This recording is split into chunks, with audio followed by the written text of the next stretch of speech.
There's a certain quiet tragedy that comes with living long enough to look back. At some point, every person feels it, the weight of lost years.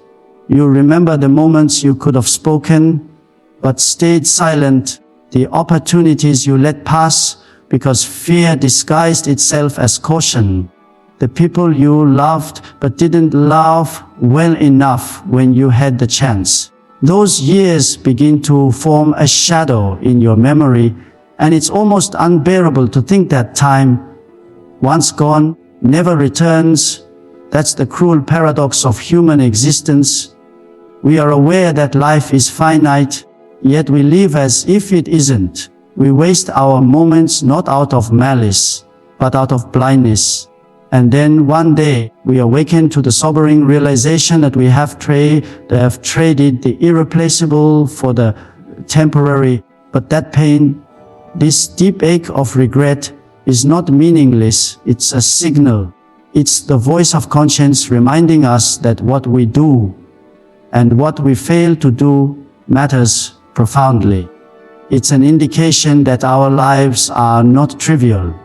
If our mistakes didn't hurt, if our wasted time didn't grieve us, then nothing would truly matter.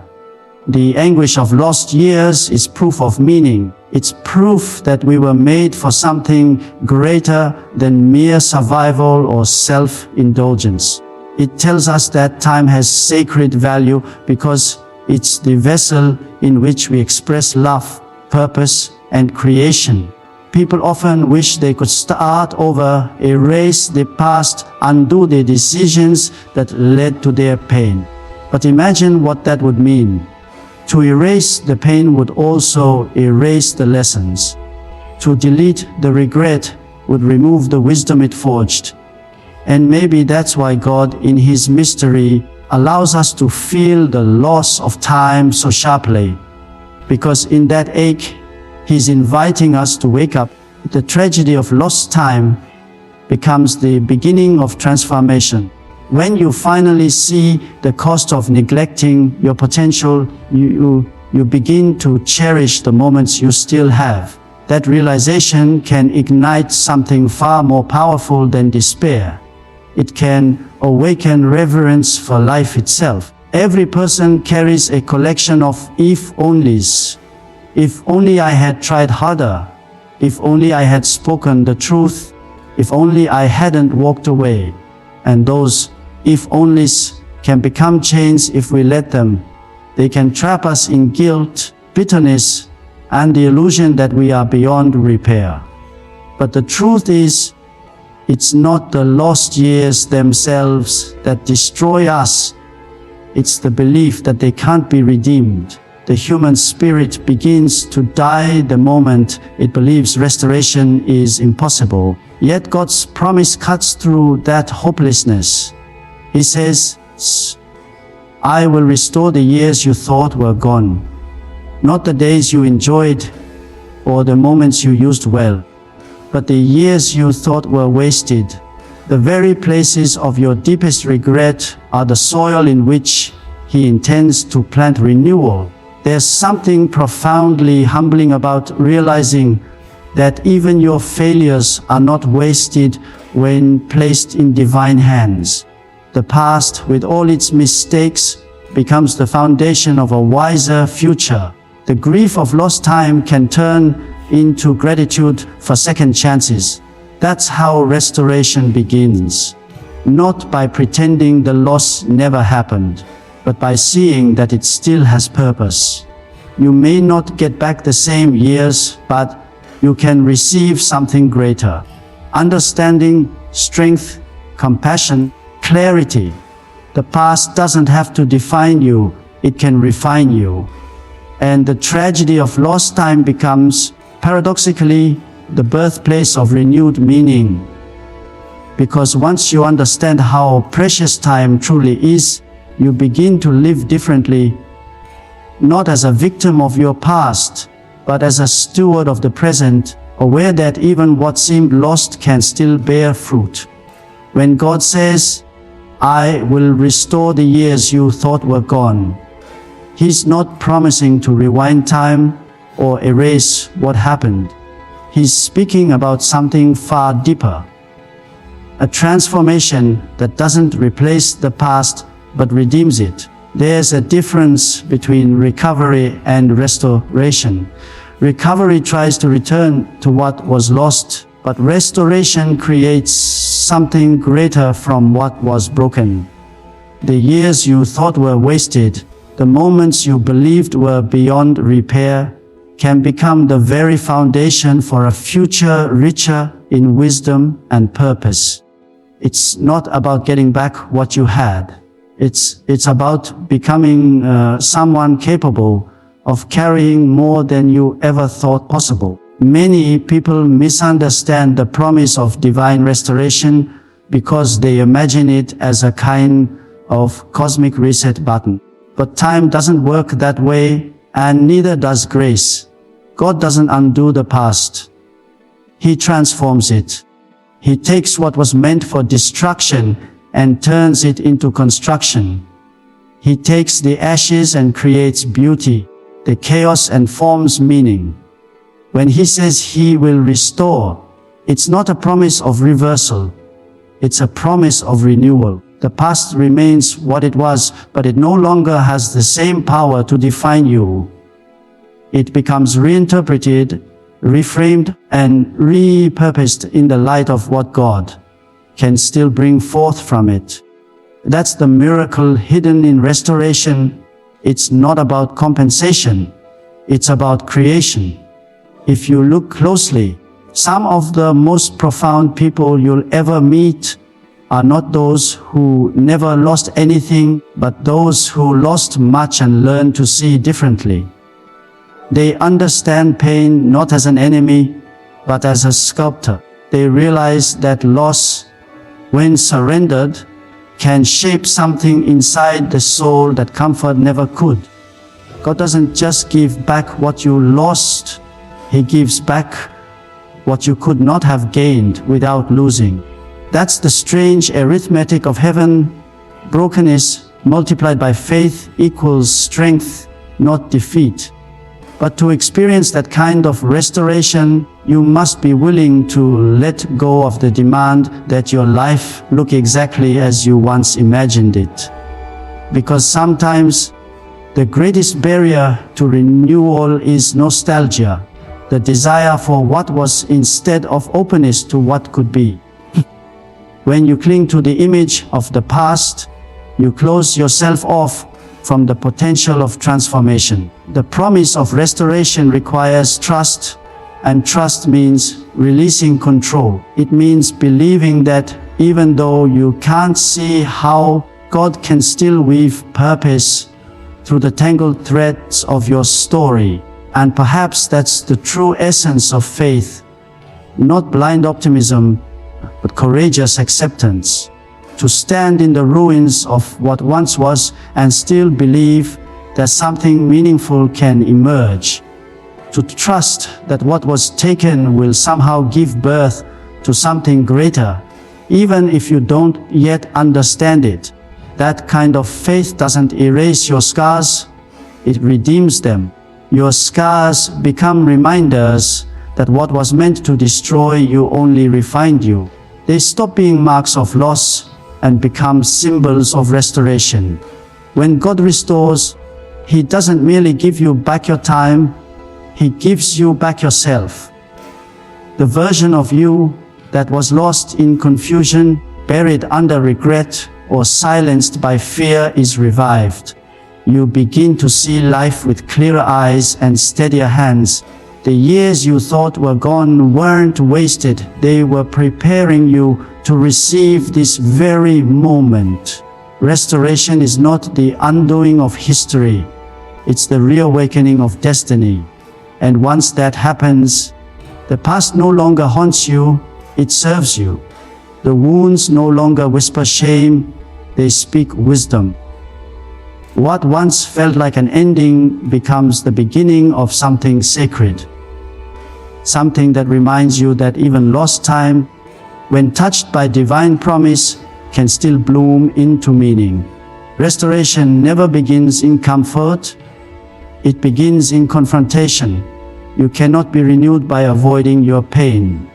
You have to face it, not with bitterness, with courage. Suffering has a way of stripping away illusions, forcing us to see ourselves and the world as they truly are. It breaks our pride, exposes our fragility, and humbles our self-importance. But in that breaking, something sacred happens. Truth begins to surface. Every wound carries within it the potential for awakening if we dare to look at it honestly. The tragedy is not that people suffer, it's that they suffer without meaning. When you attach meaning to your suffering, it ceases to be only pain and becomes instruction. It's a difficult truth to accept, but renewal doesn't come through ease. It comes through the tension between what you hoped for and what you endure. The moments that shatter you are often the very moments that prepare you to receive restoration. The path to wholeness runs through the valley of discomfort. When you are stripped of your illusions, you are left with the essential, the truth of who you are and who you could become. That's why suffering, as unbearable as it seems, is not the enemy.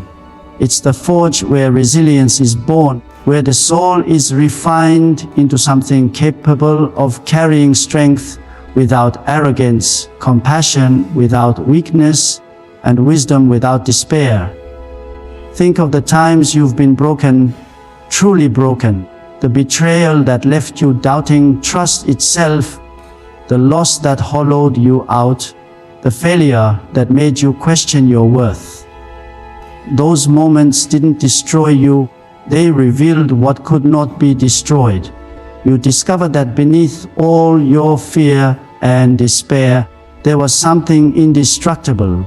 Your spirit, your faith, your will to rise again. That's the beginning of restoration. God doesn't remove you from the fire, He transforms you through it. What was once pain becomes power, and what was once chaos becomes clarity. We often think we want an easy life, but an easy life would leave us untested and unformed. You don't build character through comfort. You build it through endurance, through choosing to stand even when everything in you wants to fall. When you face your suffering with honesty, you stop being a victim of it and start becoming a student of it. You begin to ask not, why is this happening to me? But, what is this teaching me? That shift in perspective is where divine restoration begins. Because God doesn't waste pain, He repurposes it. Every scar can become a story of grace if you allow it to. There is a hidden strength in those who have suffered deeply and refuse to let it make them bitter. They carry a depth that can't be faked, a humility that can't be taught, a compassion that can't be borrowed. They've learned that the path to renewal runs through the acceptance of suffering, not the denial of it. When you embrace your pain not as punishment, but as preparation, you give it permission to transform you. You become less fragile, less entitled, and more awake to the sacredness of every moment. And perhaps that's what God means when He promises to restore the years you thought were gone. He doesn't erase the suffering, He redeems it. The pain that once broke you becomes the very evidence of His restoration. The tears you shed become seeds of strength. The silence of your grief becomes the soil where wisdom grows. Suffering becomes sacred when it leads you to truth, when it drives you to seek something beyond yourself. It becomes the doorway through which the light of renewal enters your soul. Because the truth is, what you thought was the end was never the end at all. It was the breaking open of the ground where new life would soon take root. Restoration is not a passive process. It does not fall from the sky like rain while you stand still and wait. It begins the moment you decide to take responsibility. Not just for what has happened to you, for what you will do next. The power of change doesn't come from wishing things were different. It comes from acting differently despite how things are. You cannot be restored if you keep rehearsing the story of your pain without rewriting it through purpose. Responsibility is the doorway through which redemption enters your life. It's the bridge between despair and direction. There's a profound truth hidden in this: God works through human hands. Miracles often look like effort that refuses to give up. When God promised to restore the years that were lost, He wasn't offering a shortcut. He was offering partnership. You take the first step in faith, and He meets you in motion. Restoration requires movement, and movement requires responsibility. Too many people wait for divine intervention without realizing that obedience itself is a form of miracle. It's not enough to hope, you must build. It's not enough to pray, you must act. Faith isn't a feeling that visits you when circumstances are kind. It's the discipline to do what is right when everything feels wrong. Taking responsibility doesn't mean taking blame for everything that's happened. It means accepting that your response to what happened still belongs to you. That's where freedom begins. The past may have been out of your control, but the future is still within your reach. When you stop waiting for someone else to fix your life and start building again with what you have left, you reclaim authority over your own story. That's what responsibility really is. It's the refusal to live as a victim of your circumstances. It's the declaration that no matter how much was taken, you still have enough to begin again. And there's something remarkable about people who choose responsibility over resentment. They stop asking, "Why did this happen to me?" and start asking, "What can I do with what remains?" That shift changes everything. It moves you from paralysis to purpose, from anger to action. It aligns you with the divine rhythm of restoration because it turns passive suffering into creative energy. The person who takes responsibility even when broken begins to rebuild. And as they build, they discover that God was never absent. He was waiting for them to move so He could multiply their effort. This is the mystery of faith. You plant seeds in the soil of your loss, and somehow they grow. You take one small act of courage, and it becomes a catalyst for renewal. Responsibility transforms restoration from a distant promise into a present reality. When you choose to forgive, to speak truth, to pursue integrity, you are already participating in your own restoration. Every small act of obedience becomes a stone in the rebuilding of your life. And slowly, you begin to see that the years you thought were gone are reappearing, not as replicas of what was, as something entirely new and stronger. Taking responsibility doesn't make you self-sufficient, it makes you co-creative. It aligns your will with divine intention. You stop asking for your old life back and start building a better one, guided by the lessons of what you've endured. The moment you take that first responsible step, something unseen begins to shift. Your actions become the evidence of your faith. God restores through those who are willing to act, even when they're afraid, even when they're uncertain, even when all they have left is a whisper of hope. Because it's in that movement, that steady choice to take ownership of your life again, that restoration begins to unfold. and what once felt lost forever begins quietly to live again. Restoration often doesn't arrive with thunder or spectacle. It comes quietly, like dawn breaking after a long night, almost unnoticed at first. You look around one day and realize something has shifted.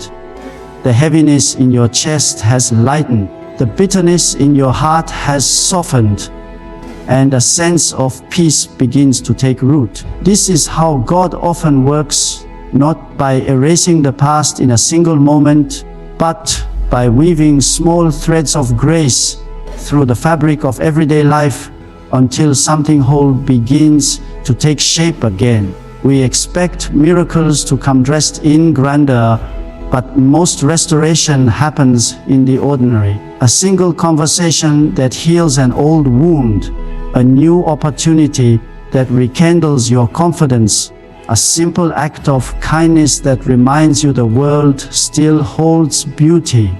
These are the quiet signs that your lost years are being redeemed. The years you thought were wasted were never empty. They were preparing you for this subtle awakening. You begin to see how every disappointment had a hidden lesson, how every detour taught you endurance, and how every heartbreak refined your capacity for compassion. Sometimes the most miraculous part of restoration is the way it changes how you see your past. What once felt like failure starts to look like formation. You begin to understand that even your mistakes were necessary steps toward wisdom. The moments that once brought you shame become the very testimony that strengthens others. And in that realization, something sacred happens. You stop fighting your story. You start to see that the hand of grace was guiding you even through the darkness, shaping you into someone capable of carrying deeper meaning. This is the quiet miracle of restorations. Not that you return to who you were, but that you become someone wiser, steadier, more whole. The years you thought were gone return in the form of insight, peace, and purpose. They return as strength in your voice, clarity in your vision, and compassion in your heart. And it's in those everyday, almost invisible moments that you realize God has been restoring you all along, not with noise, but with love so consistent it didn't need to announce itself. To be restored is not just to be healed, it is to be transformed into someone capable of bringing healing to others. When God restores your life, He doesn't simply give back what you lost. He expands your capacity to serve, to love, and to give. The process of renewal is not only personal, it's purposeful.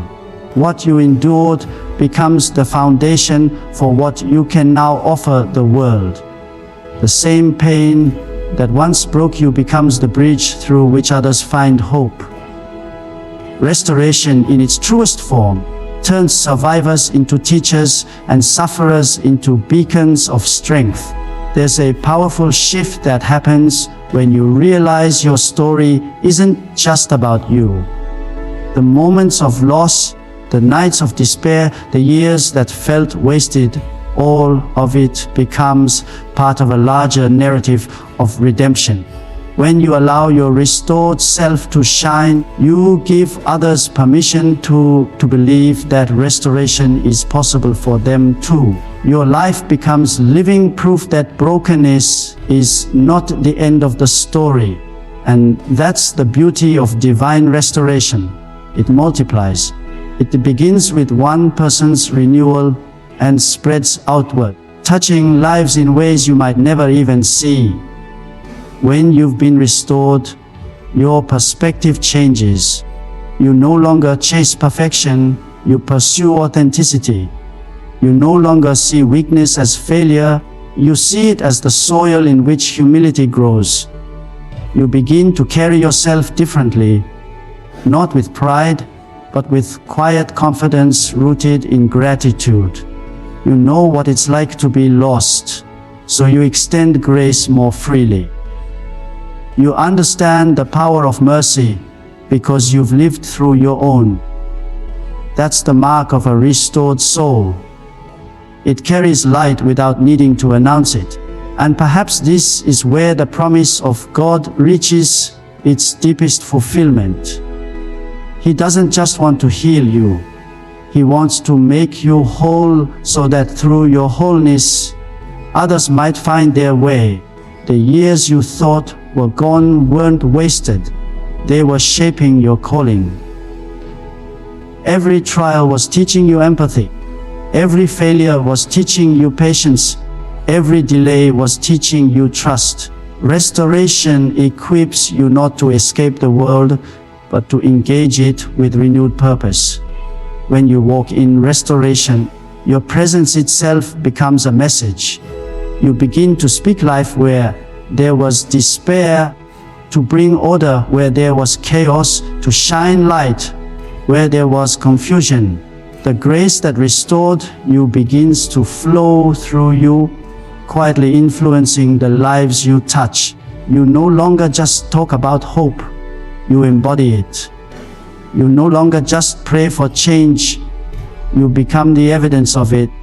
This is what it means to live as a restored soul, to understand that what was lost has returned in a higher form, to walk each day with the awareness that your scars are now symbols of victory, and to know that through you, others may find the courage to believe that their lost years too can be redeemed.